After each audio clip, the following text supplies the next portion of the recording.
wabarakatuh. Al-Fatihah ila Nabi sallallahu alaihi wasallam wa ala alihi wa sahbihi wa azwajihi wa zurriyyatihi wa ali baitihi min al-anbiya'i wal mursalin.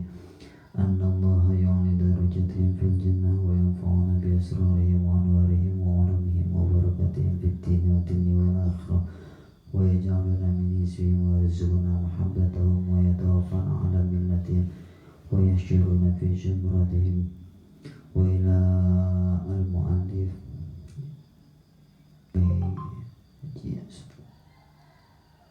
baina Syekh Nawawi. Al-Fatihah.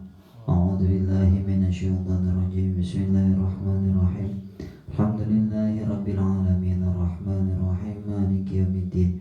Iyyaka na'budu wa iyyaka nasta'in ihdinas siratal mustaqim siratal ladzina an'amta 'alaihim ghairil maghdubi 'alaihim waladdallin. Amin.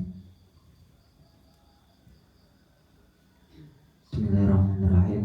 Alhamdulillah, puji syukur mari sama-sama kita panjatkan kepada Allah Subhanahu wa taala yang mana dengan nikmatnya alhamdulillah pada pagi hari ini kita masih bisa berkumpul, bermuajahah, bertatap muka dalam rutinitas kita, yaitu salat subuh berjamaah dan mengkaji hadis-hadis Rasulullah di dalam kitab Riyadhus Shalihin.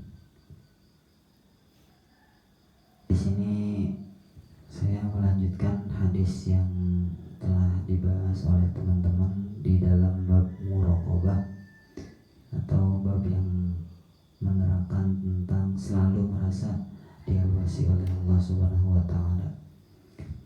Hadis ke-6 di dalam kitab, di dalam bab muraqabah itu di dalam Riyadhus Shalihin.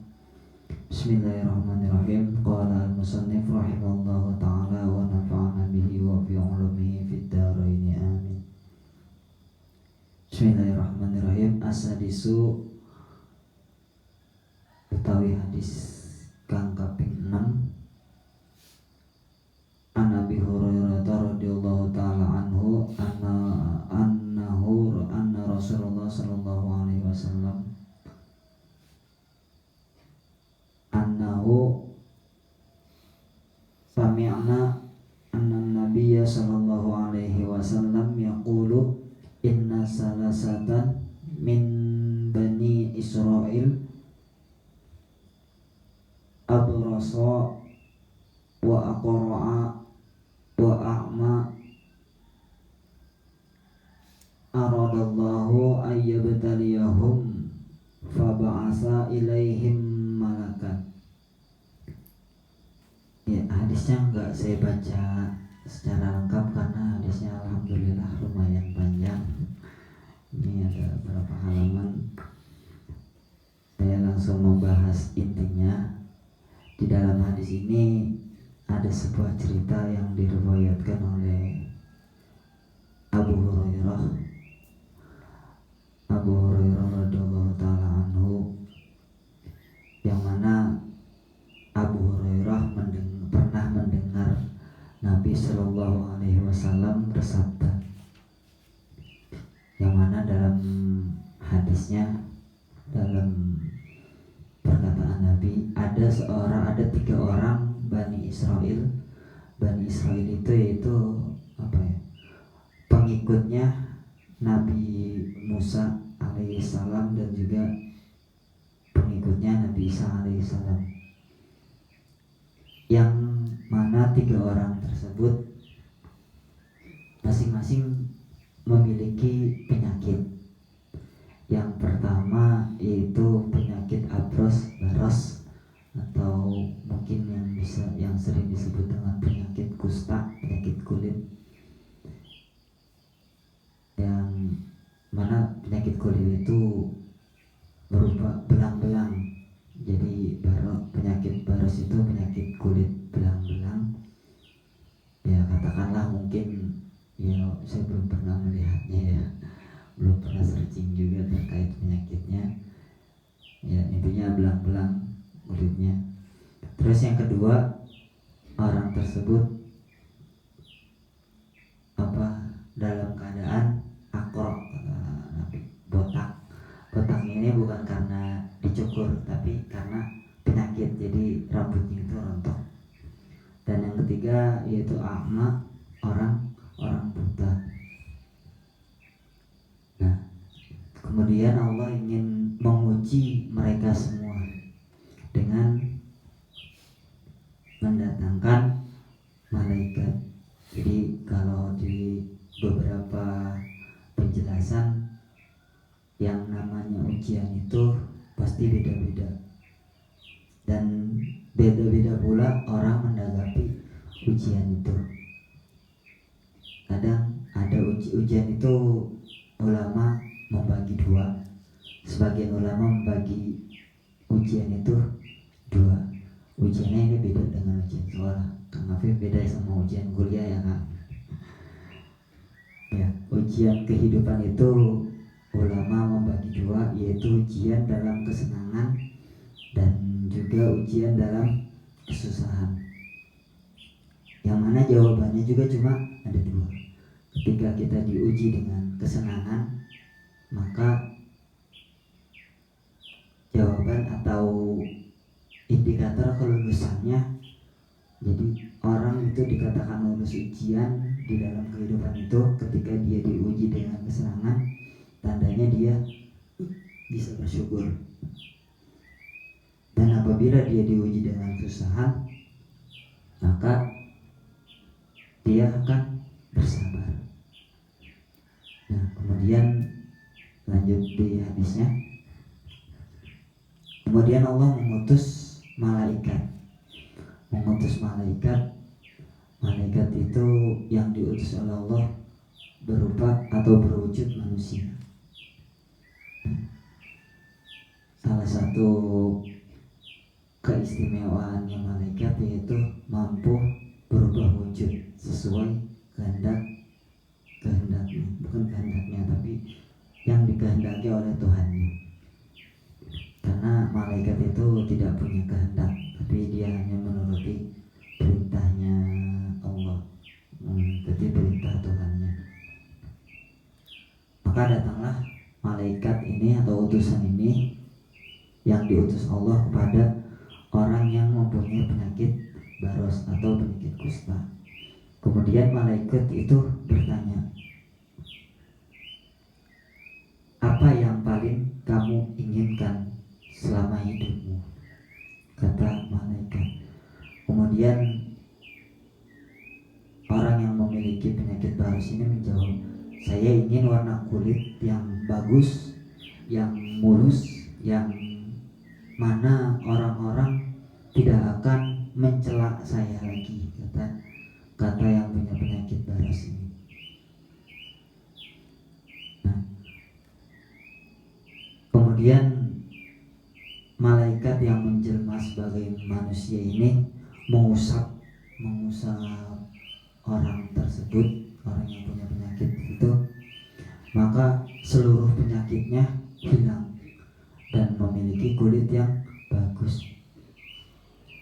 Nah, kemudian malaikat bertanya lagi kepada orang tersebut, orang yang pertama ini yang punya penyakit baras. Kemudian apa harta yang paling kamu inginkan atau kamu sukai? Kata malaikat. Kemudian orang yang punya penyakit baras ini menjawab, saya ingin sekali memiliki unta, kata orang pertama ini. Nah, kemudian malaikat ini mengabulkan keinginannya, maka diberikanlah unta. Tidak hanya unta, tapi unta yang sedang bunting atau sedang hamil. Kemudian malaikat ini atau utusan ini mendoakan orang tersebut. Barakallahu laka, kata malaikat, semoga Allah memberikan keberkahan kepadamu dan juga kepada hartamu, kata malaikat. Nah, kemudian malaikat tersebut mendatangi orang kedua, yaitu orang yang mempunyai penyakit botak.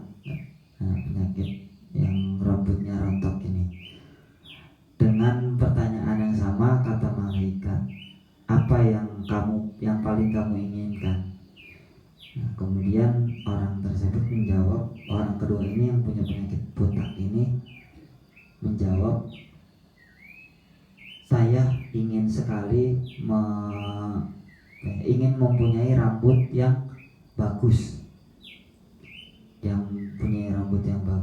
agar orang-orang tidak mencela saya, kata orang kedua ini.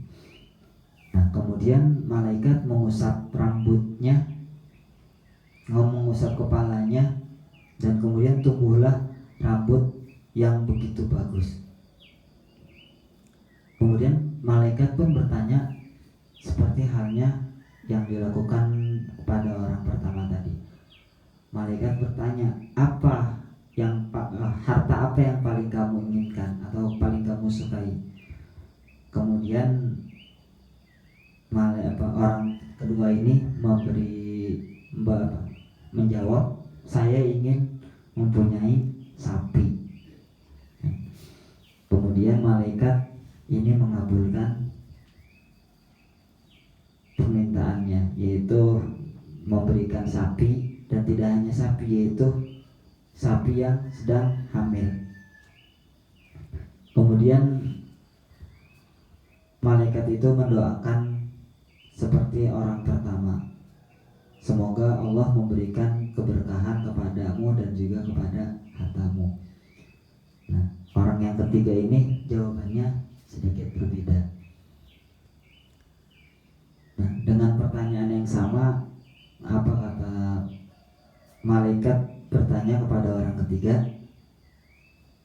apa yang paling kamu inginkan? Kemudian orang ketiga ini menjawab, aku ingin Allah mengembalikan penglihatanku. Nah, di tiga orang ini, orang ketiga ini memberikan jawaban yang mendahulukan dengan kata Allah. Artinya orang ketiga ini mengingat Tuhannya, tidak mendahulukan keinginannya, tapi mendahulukan Tuhannya. Nah, kemudian pertanyaan kedua yang ditanyakan kepada malaikat, apa ya harta yang paling kamu inginkan? Nah, orang tersebut menjawab kambing. Nah, akhirnya malaikat mengabulkan permintaannya, yaitu memberikan kambing yang sedang hamil. Singkat waktu, orang ketiga ini memiliki sapi, memiliki unta, memiliki kambing yang begitu melimpah, dan kalau dalam hadis itu disebutkan seluas lembah. Nah, di dalam hadis ini kita bisa mengambil kesimpulan bahwasanya faedah yang bisa kita ambil yaitu betapa mulianya orang yang mengingat Allah atau mendahulukan Tuhannya. Kemudian faedah kedua yaitu memintalah sesuatu sesuai kebutuhan. Jika sesuai kebutuhan, maka kita tidak akan termasuk orang-orang yang berlebihan. Dan yang ketiga, betapa mulianya ketika kita mau mendoakan sesama. Dengan doa malaikat tersebut, maka orang-orang yang diberikan harta tersebut, yang diberikan unta, yang diberikan sapi, dan diberikan kambing, itu hartanya melimpah ruah. Dan mudah-mudahan kita selalu dijadikan orang-orang yang senantiasa mendoakan sesama umat manusia, sesama teman, dan juga mudah-mudahan kita selalu dijadikan hamba yang taat dalam beribadah, sabar dalam menerima ujian, dan serta syukur menerima nikmat Allah Subhanahu wa taala. Amin amin ya Allah ya rabbal alamin. Mungkin itu dari saya, kurang lebihnya mohon maaf. Wallahul muwaffiq ila aqwamit thoriq. Wassalamualaikum warahmatullahi wabarakatuh.